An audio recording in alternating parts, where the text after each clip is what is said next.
Very briefly, I just want to give you two thoughts that I think will have some persuasiveness from a conservative point of view. I think that what is before us tonight violates two principles of conservatism that should give you pause about this bill. The first is that my understanding of conservatism is that you keep your promises. Mr. Eisler earlier this evening described the 2006 tax package in which we made a promise to school districts that by reducing their local property taxes, we would hold them harmless.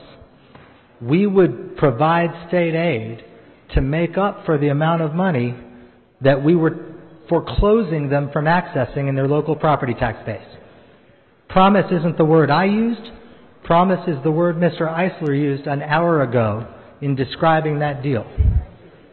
This bill violates that promise. And it does so by reducing education funding.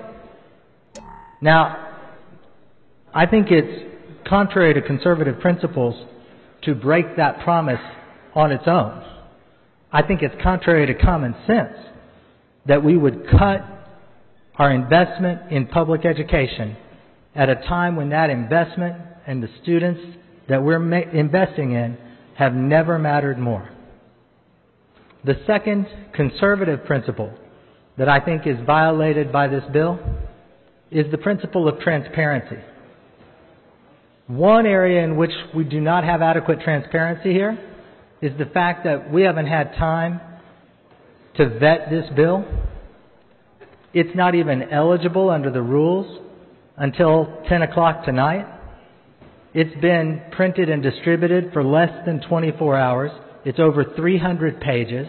It's extraordinarily complex.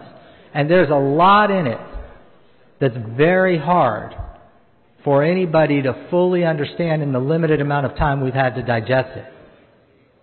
Furthermore, it contains in it sweeping changes to policy that never passed either chamber of this legislature, that are being introduced in a conference committee report, not having been vetted by committees, not being subject to amendment either in committee or on the floor of either chamber. It violates all of the principles that govern procedure in this House, because it happens to be the case in our rules that a simple majority can go outside the bounds of a conference committee report. Probably a flaw in our rules. And the other respect in which it is not transparent, and I would think this would be the part that is most offensive to conservatives, is the shell game it plays with the taxpayers' money. We have deferrals. We have speed-ups. We have everything we can do to leverage the little bit of revenue that we have to spend relative to the expenditures we're making in House Bill 1. This bill is full of the accounting tricks and chicanery that your voters said they had had enough of. And why? Because somebody at the beginning of this session, for reasons that I cannot understand, decided it is better to play a trick on the voters than to spend our reserve fund. I don't understand the policy reason for that. And I'm especially at a loss to understand the political reasoning behind it. Because you now have to vote for a budget that probably does spend the entirety of the rainy day fund before this biennium is over, but you want to claim that you didn't. You will be campaigning saying we didn't spend the rainy day fund, but we leveraged this state beyond the revenues we anticipate taking in, well beyond what's in the rainy day fund. That's going to be very difficult to explain to voters who want more transparency, not less transparency, from this state government.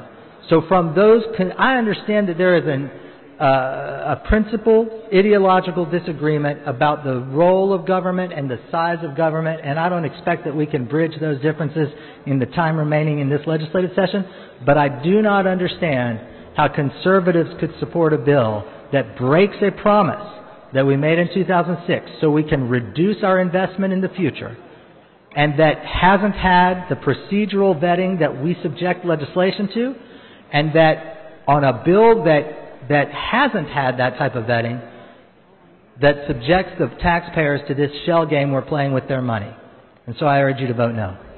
Mr. Speaker, 2 questions. Will the gentleman yield for just a few comments, few questions? I will. He yields, but this does take time, though. Just quick. You did say, Mr. Strama, and I just want to point this out, that we're laying out a bill here, a committee substitute or whatever, that makes sweeping changes. In the last 3 days, members have repeatedly come to the back mic asking the Speaker to slow down so that we can vet all these things that are happening in conference committee reports, because it was so important that they didn't make any changes that weren't laid out in committee as individual bills, so on and so forth. And I think that's one of the, just from a procedural standpoint, one of the most important things that you've laid out. And make sweeping changes that are not susceptible to amendment in either chamber. It is delivered to us as a fait accompli, take it or leave it. That's right. Thank you.